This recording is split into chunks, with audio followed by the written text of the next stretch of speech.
So this is on a windy day going to be my first YouTube video. Woohoo! And apparently, oh shit, fuck, I just dropped me water. Well, is that me hook?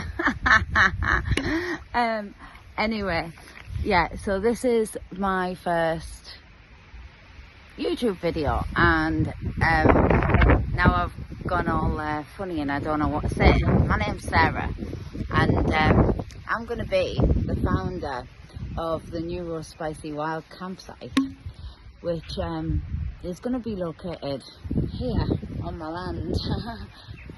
And what it's going to do is it's going to form a community for neurodivergent people like myself, and like you, if you're ADHD or autistic or ADHD, or if you come under the umbrella of neurodivergent, then this will be the place for you to come and meet your tribe, find your community, have fun, do some confidence building.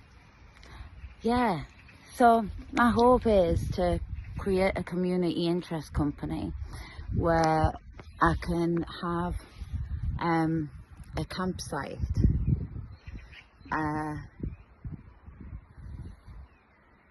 I don't think I was meant to do this. Just thinking about now, I was actually meant to do a total different video, wasn't I? I was meant to tell you about myself and why I'm even doing this, and I haven't even told you about myself. So yeah, I'm Sarah. I am 43, perimenopausal, ADHD, possibly ADHD woman, from the northeast of England. What other labels can I have? I'm a widow, I'm a mum, I have 2 adult children, and apparently I'm Marmite. I just think Marmite's really tasty though, so hey ho. I like me. Or I'm starting to like me. This is a new thing. Yeah, so about 3 years ago I thought I was having what I now know was a burnout. I thought I was having a breakdown, and I thought I was going to be committed to hospital, and yeah, I was in a really bad way. And anyway, I managed to get myself some help. I don't want to go into my whole sub story, but I managed to get some help, and I got a counsellor through the NHS. I was very fortunate.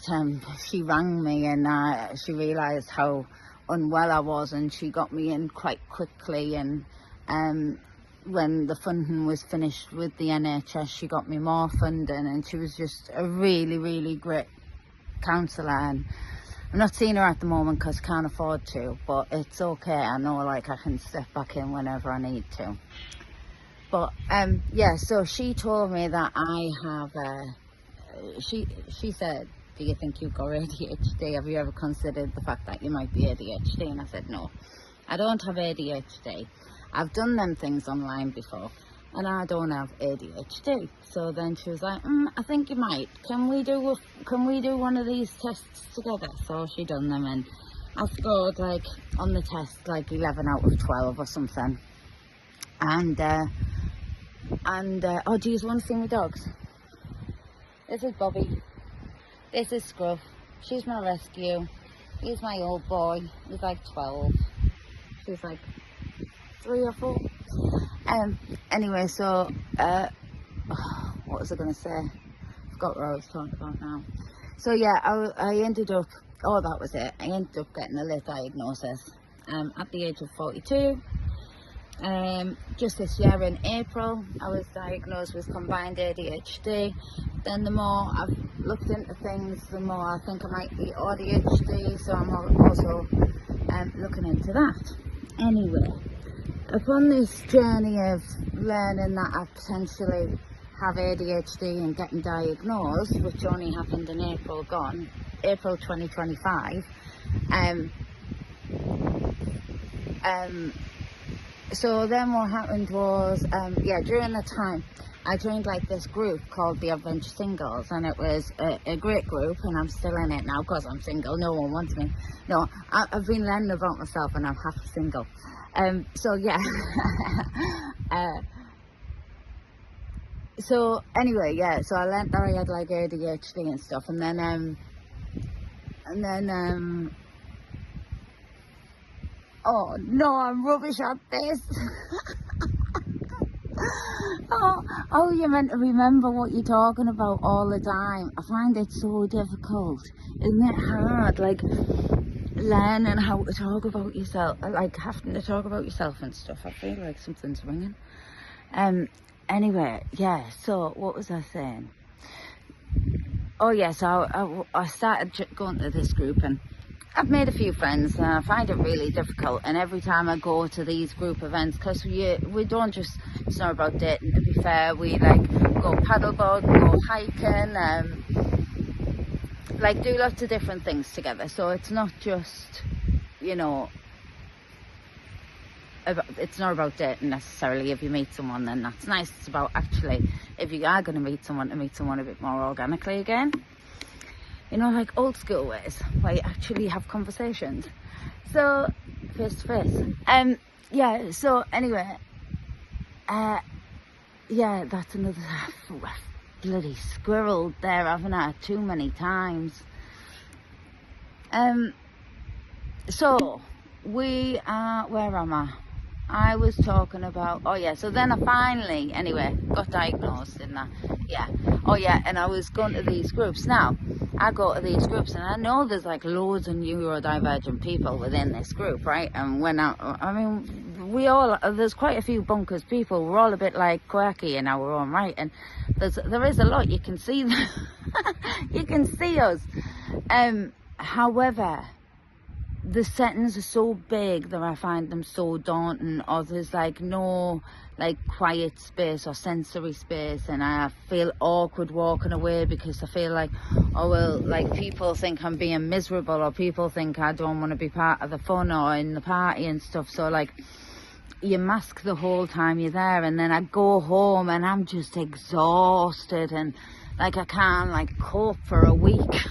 Sometimes like a month, like before I'll even attempt to try and go on another thing, because it's just like so exhausting.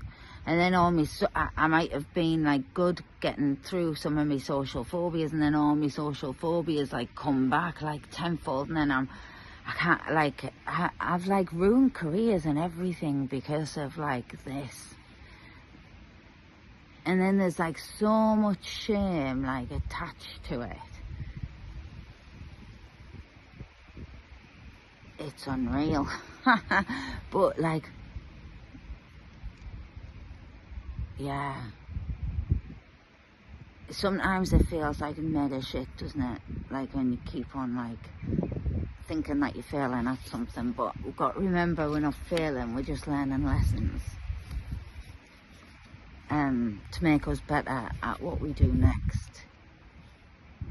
So yeah, this is me trying to be better at what I'm doing next, because I've done a lot of things, and a lot of things that I love to do. I really struggle on the social media side. And the good thing about what I'm about to do, or what I'm trying to do, is it's not about me. It's about us as a community, us neurodivergents as a community, having a place to go that's safe, where we're with other people like us that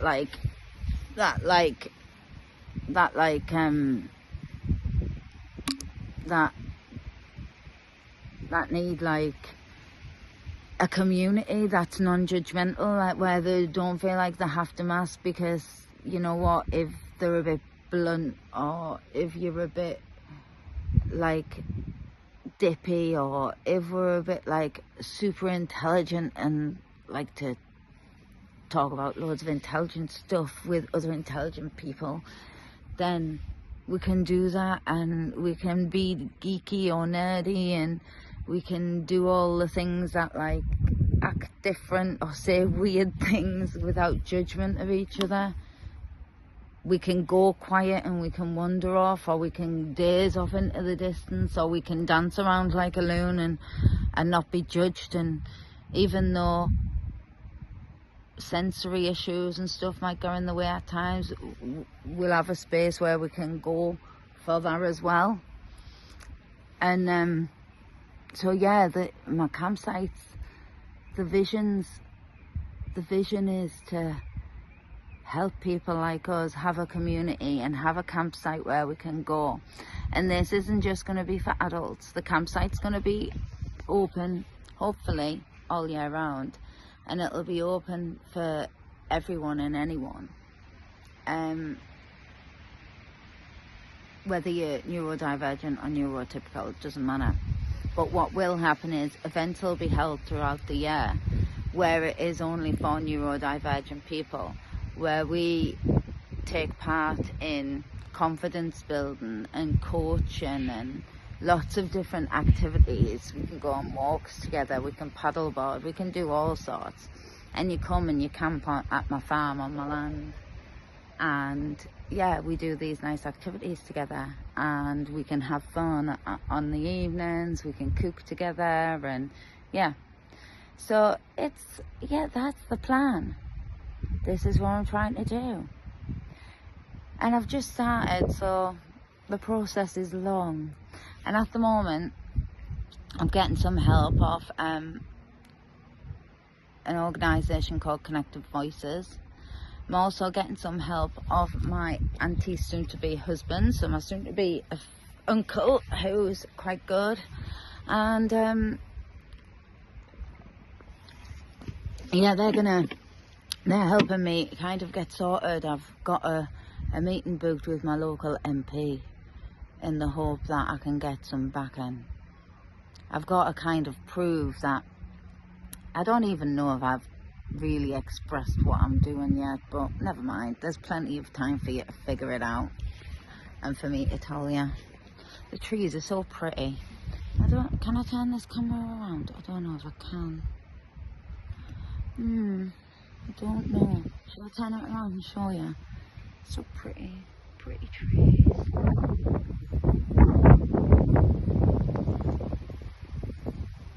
These are the stables. I've been renting these out, and the girl who was renting them, she needed somewhere bigger, so she's left. So I'm just cleaning up and getting the stables ready to be rented back out. But I've actually decided to even make my stables neurodivergent stables. So yeah, we're looking for, got 6 stables available for neurospicy people who want to help each other and understand each other, because we're all a little bit quirky in our neurodiverse way. So yeah, if I'm in the northeast of England, Bladen way. So yes, if you want to, if you have a horse and you want to be with other neurodivergent people in Bladen upon Tyne area, then yes, reach out. I have stables. 6 spaces available. DIY. I mean, this is going into all sorts, this, isn't it? I don't know where else I'm meant to say. I don't actually know if this video is where it was meant to be. But I suppose all I can do is be me talking into a camera, right? Look at these baggy eyes. Don't know what that is. I think it might be dehydration. But yes, please support me in my neurodiverse campsite. I will tell you more about it, but it will be a campsite in the northeast of England that will be equipped for neurodivergent people. It will have sensory rooms, it will have quiet zones, it will have sensory area in the woods full of all lit up and pretty and beautiful. And we will have like forestry schools and fire walking available, and meditation and sound baths and hiking, and we can do culinary, like woodland culinary skills and things like this. We can learn to build fires, and we can talk about our ADHD or our autism and how it affects our life and what we need help with and what we need coaching with and all of these things. We can do like all of these things. We can do them all. I'm so excited though. So what other things would you like to see at like these types of camps? Because I'm thinking like the adult ones, because they are going to be for all ages. They're going to be for like adults, then they're going to be for the teens, they're going to be for the youngsters, like so primary, junior school, teens, and then it'll be family ones, and then there'll be like adult only ones. So in the adult only ones, yeah, it's like we could do like silent discos on the night, or we could do like normal disco. I mean, it won't be too crazy. We'll have time limits, obviously, which I would think would be about 11 o'clock. But yeah, I think we could have great times, campfires, food, all of the things. And yeah, be with people like us, because it's nice when we don't have to actually mask and we can just be like who we are, and we're not like pretending to be anything but like who we are. I mean, look at the state of this. I did have a hat on because I don't like the wind, and oh, 1 second, this is a bit weird, isn't it? I don't like the wind and in my ears, so but then I took the hat off because I was coming on actually out over there, my hat. So yeah, anyway, so I think that's going to be the end of my video for now, because I don't really know what else I should be talking about, or if I've talked about too much. But I'm going to keep these organic, so I won't be editing. I will just put it up. And yeah, hope that I haven't freaking bored the living daylights out here, because I probably bored myself. Yeah. But yeah, lots of symptoms in there today. I think there was lots of symptoms in there. Right, bye.